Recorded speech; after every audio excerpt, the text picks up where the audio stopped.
Rhea Atayde sinagot ang isyong pinapatamaan siya ni Catherine Bernardo. Naglabas na ng pahayag ang aktres na si Rhea Atayde patungkol sa mga isyong ibinabato sa kanya matapos ang naging pahayag ni Catherine Bernardo patungkol sa mga totoong kaibigan sa naganap na contract renewal niya sa Star Magic at ABS-CBN noong February 2, 2024. May mga naglabasang isyu na umano'y hindi na magkaibigan sina Rhea Atayde at Catherine Bernardo matapos ang hiwalayan nito kay Daniel Padilla. May mga naghinala pa na alam umano ni Rhea Atayde ang pinaggagawa ni Daniel Padilla sa likod ng aktres subalit kinukonsinti lamang niya ito. Matatandaan na sa pahayag ni Catherine Bernardo, inilahad niyang mahirap makahanap ng totoong kaibigan sa loob ng industriya ng showbiz dahil may mga taong iba sa likod at harap ng kamera.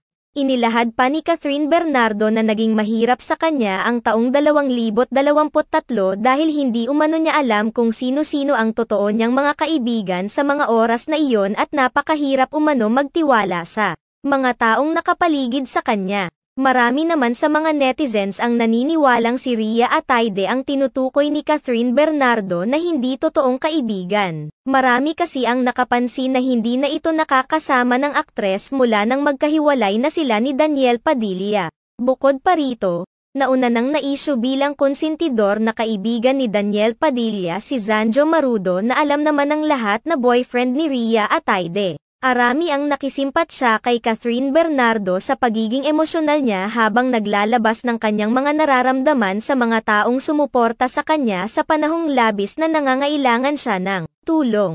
Samantala, ayon sa mga kumakalat na impormasyon, nag-react na umano si Rhea Atayde sa mga isyong ibinabato sa kanya kung saan nilahad niyang walang katotohanan hindi na sila magkaibigan ni Catherine Bernardo. Abala lamang umano silang pareho sa kani-kanilang mga showbiz careers na naging dahilan kung bakit hindi sila nagkakasama si Catherine Bernardo.